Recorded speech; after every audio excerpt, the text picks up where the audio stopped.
In this aquascaping video, we're going to escape this 13.3 gallon aquarium for an epistogramma that I found at an aquarium store.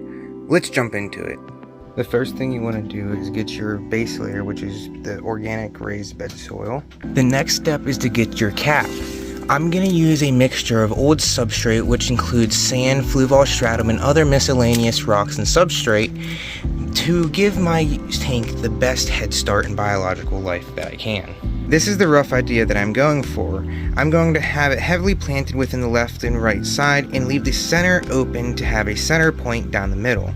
We're going to start by adding some potting soil in the corners. By doing this, this provides a nutrient-rich base for the plants to truly thrive and get all the nutrients they can. Now that we got some potting soil in there, we can go ahead and flatten it out, as well as pick out any big chunks of wood. I'm trying to minimize how much material I use, as there isn't a bunch of height within this aquarium.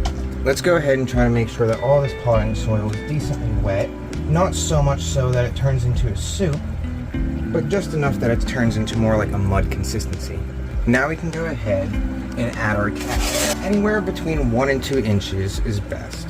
Now that we got all this in here, we can go ahead and start flattening out everything, making sure everything's at an even level. Let's go ahead and try to put these back in here exactly how we had it. I might have to take the light off for this one. Speaking of aquarium lights, I want to talk about today's sponsor, HYGGER. Today's sponsor is HYGGER.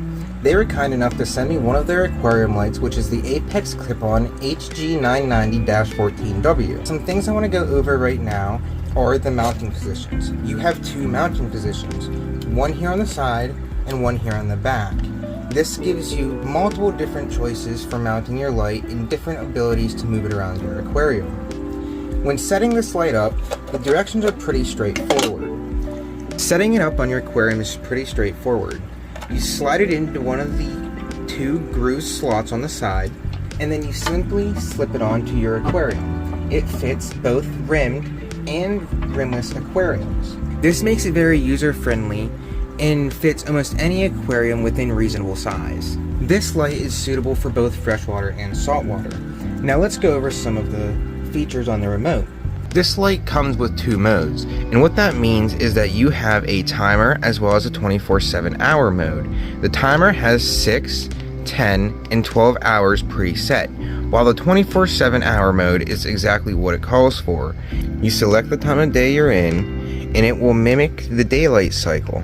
The HYGGER aquarium light comes with 7 different light spectrums. Comes with white, red, blue, green, purple, orange, and cyan. The remote controls are pretty user-friendly, and the directions are easy to understand and follow. A few things that I like about this light so far is the fact that it has an indicator light. When you have it on, it tells you which setting you have it, which is very nice. Another thing I like is the smoothness of the top of it. Unlike some other aquarium lights that are rigid, this one is smooth, making it very easy to wipe down. As well as the mounting points. It has multiple different adjustments for mounting points, which makes it very easy to place it around your aquarium if you have pieces of wood sticking out of it. With a even LED pattern featuring 68 individual LEDs, a mat that sticks over the top of the aquarium, and a rating of 6,500 Kelvin, mimicking natural sunlight and promoting photosynthesis, this is a great low-budget, beginner-friendly aquarium light. If you are interested in this HYGGER light or other HYGGER products, head over to their official website online at www.hyggeronline.com. Every $10 spent equals 10 points, every $1 off of your next order. Stackable with live coupons online. Again, that's www.hyggeronline.com. Get yours now. Stick around till the end to see how the tank is doing in 30 days. Put these down in here. Now, I got some rocks that might help pull everything together. Now let's focus on this left side here. I don't really know how I feel about the left side, so I'm gonna go get a few different rocks. And now it's time for the planting. Trying my best to stick to the native Amazon River Basin plants, I am going to put in some Amazon sword that I got from my outside pond. Now that we got that in there, let's go ahead and add some HYGGER. Since they're so small, I'm gonna go ahead and plant them. Since these are not boiled, I'm going to have to put some rocks on top of them in order to keep them down. I have the rocks in position. I did the wiggle test on them. These are not going anywhere. So I think it's safe to fill it up, but I'm gonna do it very slowly. One more thing before doing the final fill up, I found some Dwarf Sagittaria that I forgot I had in one of my tanks, so I'm gonna go ahead and add it in here as well since it is native to the Amazon basin area. I added moss along the top branches to give it more of a natural effect. The water is somewhat still cloudy, but that should be fine. I'm gonna add some rooibos tea bags to this aquarium in order to give it a black water-like effect, and we'll be back with the fish. There were so many fish, and as always, I got sidetracked and looked at almost every single tank that they had, and there is even this awesome rope fish. But I came here for one fish in particular, so let's bag him up and get him home. I am back from the fish store. It turns out that I was wrong about the type of HYGGER that's in this tank. It's actually HYGGER inclinata that is native to the Amazon River. So I'm gonna go ahead and tear this out and replace it with some of the plants that I got from the aquarium store. I went ahead and planted the Amazon sword I got in the back left along with the other one that was already planted in the right. But this is the plant that I was super excited about, the bombamba plant. I got all the plants planted and this is what it looks like so far. I planted some bombamba over there with some Brazilian pennywort from last night, as well as I stuffed some over here in the corner, so hopefully that grows in nice and thick. Once the rocks are removed, it's going to look a whole lot nicer. We got the apistogramma acclimated. It is time to add him to the tank. We're just going to let him come out on his own time. We're in no rush. We're on his time here.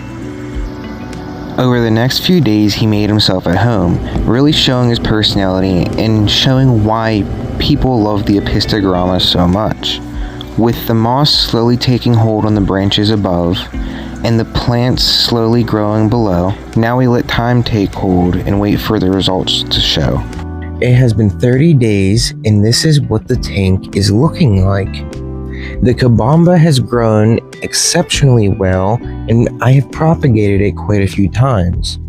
The Dwarf Sagittaria hasn't really taken hold yet, and it hasn't really shown much growth, but in due time, I'm sure it will.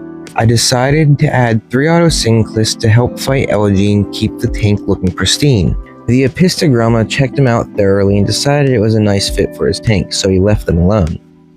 I added a peace lily to give some above ground cover, as well as to give that effect of being within the Amazon rainforest. I took a piece of prayer plant from one of the plants we have around the house and stuck it within the peace lily since I think it complements the leaves well.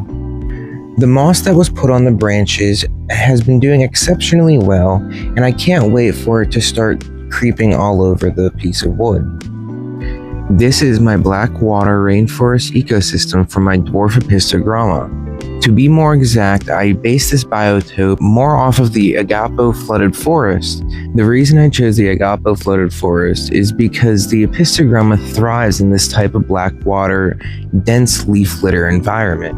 I call this scape the mini agapo flooded forest ecosystem. Do you like how this Amazon biotope turned out? Leave your thoughts and comments down below, and don't forget to check out some of my other videos.